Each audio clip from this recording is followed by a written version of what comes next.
जिस जिस देश के गद्दार इंडस्ट्रियलिस्ट ने धोखाधड़ी करके ये पैसे दिए ना, चोरी छुपे करके, उस सब के खिलाफ क्रिमिनल केसेस करने का टाइम अब आ गया है। उन सब लोगों को जेल में भिजवाने का काम किया जाएगा। और जो जनता की अदालत है, सबसे बड़ी अदालत, उसने ये कहा कि सुप्रीम कोर्ट तुम संघर्ष करो, हम तुम्हारे साथ हैं। ये देश की जनता ने कहा। ये जो मनुवादी लोग हैं और जो ये आरएसएस और बीजेपी के लोग हैं, इन्होंने इलेक्टोरल बॉन्ड का ये क्राइम किया था, जिसको सुप्रीम कोर्ट ने क्राइम डिक्लेयर किया है, संविधान के विरोध में डिक्लेयर किया है, संविधान के उल्लंघन में डिक्लेयर किया है। पूरी चीज़ ये है कि धोखाधड़ी करने से, देश की जनता को लूट कर पैसा चुराने की वजह से जो पैसे दिए जाते हैं, और उसमें अडानी, अंबानी और उन जैसे बहुत सारे लोग अब पकड़े जाएंगे। देश की जनता और जो हमारे जागरूक नागरिक हैं, डेटा एनालाइज करने के लिए तैयार हो जाएं। फौरन लग जाना है और एक एक बीजेपी और आरएसएस के व्यक्ति को जिसने इलेक्टोरल बॉन्ड के माध्यम से और दूसरे माध्यमों से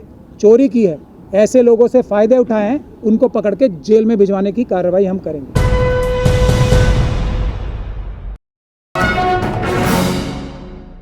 तो भानु जी ने जजेस का शुक्रिया अदा कर दिया। संभ्रांत व्यक्ति हैं ये। मैं उतना संभ्रांत नहीं हूँ और रहना भी नहीं चाहता आज के हालात में, क्योंकि गुंडों को टैकल करने के लिए थोड़ा बहुत संभ्रांतता हमें छोड़नी पड़ती है।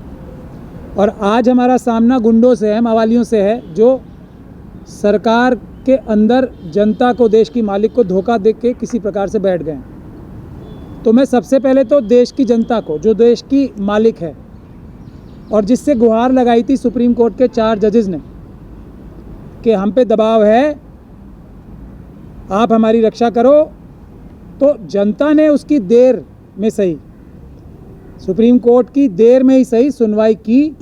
और जो जनता की अदालत है, सबसे बड़ी अदालत, उसने ये कहा कि सुप्रीम कोर्ट तुम संघर्ष करो, हम तुम्हारे साथ हैं। ये देश की जनता ने कहा। ये फैसला, मैं देश की जनता को मुबारकबाद देना चाहता हूं कि आज ये हौसले वाला फैसला देश की जनता के आश्वासन के बाद आया है, ऐसा मेरा मानना है। और मुझे ये यकीन है कि मैं इसमें गलत नहीं मान रहा हूँ, सही मान रहा हूँ, वरना ये फैसला आना इतना आसान नहीं था। देश की जनता ने अब कह दिया है सुप्रीम कोर्ट और हर संस्थान को, ईमानदारी से काम करो, बहादुरी से काम करो, हम तुम्हारे साथ हैं, डरने की कोई आवश्यकता नहीं है किसी से। अब इसलिए ये फैसला आया। और ये फैसला क्या है, मैं उसी देश की जनता के मालिकों को उनकी आम भाषा में, उनके समझ में आने वाले तरीके से बताना चाहता हूँ। भानु जी ने सारे एक्ट बता दिए जो गैर संवैधानिक करार दिए हैं सुप्रीम कोर्ट ने। गैर संवैधानिक का मतलब क्या हुआ? संविधान को तोड़कर, संविधान का उल्लंघन करके, गैर संवैधानिक तरीके से ये जो मनुवादी लोग हैं और जो ये आरएसएस और बीजेपी के लोग हैं, इन्होंने इलेक्टोरल बॉन्ड का ये क्राइम किया था, जिसको सुप्रीम कोर्ट ने क्राइम डिक्लेयर किया है, संविधान के विरोध में डिक्लेयर किया है, संविधान के उल्लंघन में डिक्लेयर किया है। जो बाकी कानून होते हैं, आईपीसी वगैरह, ये पार्लियामेंट पास करती है। संविधान तो हमारे देश की जनता ने पास किया है, तो संविधान की खिलाफत करना सबसे बड़ा अपराध होता है। तो सबसे बड़ा अपराध सुप्रीम कोर्ट ने देश की जनता के हौसला देने पर घोषित किया है। अब 2 चीज़ें बहुत महत्वपूर्ण है इसमें, जो भानु जी ने बता भी दी है, लेकिन मैं उसमें से थोड़ी सी क्लैरिफिकेशन और देना चाहता हूँ। 2 इश्यूज़ थे। एक इशू ये है कि जो पॉलिटिकल पार्टीज़ हैं, उनको चंदा लेना भी आवश्यक है। जो लोग उन्हें चंदा देते हैं, ये सरकार ने क्या क्राइम किया वो बता रहा हूँ, उनकी आइडेंटिटी छुपानी, जो लोग अपोजिशन पार्टीज़ के, छोटी पार्टीज़ को जो चंदा देते हैं, उनकी पहचान छुपानी नितांत आवश्यक है। इसी जो संवैधानिक और कानूनी जो एक प्रोविजंस हैं, उसके तहत ही 20,000 रुपये तक कोई अगर किसी पॉलिटिकल पार्टी में देगा तो उसका डिस्क्लोज करना ज़रूरी नहीं है, ये बताना ज़रूरी नहीं है कि किसने पैसे दिए, ताकि उसकी आइडेंटिटी छुपा के रखी जाए। ये एक महत्वपूर्ण कार्य है देश की डेमोक्रेसी चलाने की। वो बचाने के लिए उसके साथ, इस प्रोविज़न के साथ धोखाधड़ी करके जो अडानी, अंबानी जैसे चोर और बदमाश, लुटेरे, इनके जो क्रिमिनल्स हैं, जो इंडस्ट्रीज़ की शक्ल में नज़र आते हैं, उनका प्रावधान, ये 20,000 रुपये वाले प्रावधान के साथ जोड़ के इन्होंने ये कहा कि कोई 1,000 करोड़ दे, 2,000 करोड़ दे या 10,000 करोड़ दे, उसकी भी आइडेंटिटी नहीं डिस्क्लोज की जाएगी। ये शरारत, ये बेईमानी, ये क्राइम सरकार ने किया था, जिसको एंटी कॉन्स्टिट्यूशनल सरकार ने घोषित, सुप्रीम कोर्ट ने किया है घोषित। ये महत्वपूर्ण बात है समझ। भानु जी ने टाइमलाइन भी बताई। ये सारे इलेक्टोरल बॉन्ड SBI के ज़रिए ही इशू किए जाने, कोई भी कंपनी को SBI में जाना था। पहली महत्वपूर्ण बात, जिस प्रकार से SBI को डायरेक्शन दी गई है अभी और इलेक्शन कमीशन को डायरेक्शन दी गई है, और इलेक्शन कमीशन ने आज भी इस जजमेंट में भी साफ तौर पे लिखा है, मैं आपको पढ़ के भी सुनाऊंगा, कि सुप्रीम कोर्ट में छल कपट करने की कोशिश की, तथ्य छुपाने की कोशिश की, तो वो EVM के लिए भी तथ्य छुपा के झूठे एफिडेविट सुप्रीम कोर्ट में फाइल कर रहे हैं। लेकिन इसमें सुप्रीम कोर्ट ने इलेक्शन कमीशन की चोरी पकड़ ली, वो भी मैं आपको पढ़ के सुनाना चाहता हूँ। ये देखिए, एक 2017-18 में जजमेंट आई थी, इंटरिम ऑर्डर जो 2019 में किया था कोर्ट ने, उसमें यह कहा था कि जो इलेक्शन कमीशन है वो जितनी भी पॉलिटिकल पार्टीज़ के जितने भी इलेक्टोरल बॉन्ड्स आए हैं उनका डेटा कलेक्ट करेगी और सुप्रीम कोर्ट को बताएगी। चुनाव आयोग के वकील ने धोखाधड़ी करके सुप्रीम कोर्ट के साथ क्या बोला, ये मैं आपको पढ़ के सुनाना हूँ। ये पेज है 149-150 जो जजमेंट का है। During the course of hearing mister Amit Sharma, council for ECI, stated that ECI had only collected information on contributions made in 2019 because a reading of paragraph 14 of the interim order indicates that the direction was only limited to contributions made in that year, यानी कि 2019 में। Paragraph 13 and 14 of the interim orders are extracted below। तो election commission के वकील ने, election commission ने supreme court को क्या धोखा दिया कि हमने सिर्फ 2019 के कलेक्ट किए हैं, उससे पहले और बाद के नहीं किए। तो सुप्रीम कोर्ट ने कहा नहीं, तुम झूठ बोल रहे हो, हमने तुम्हारी चोरी पकड़ ली।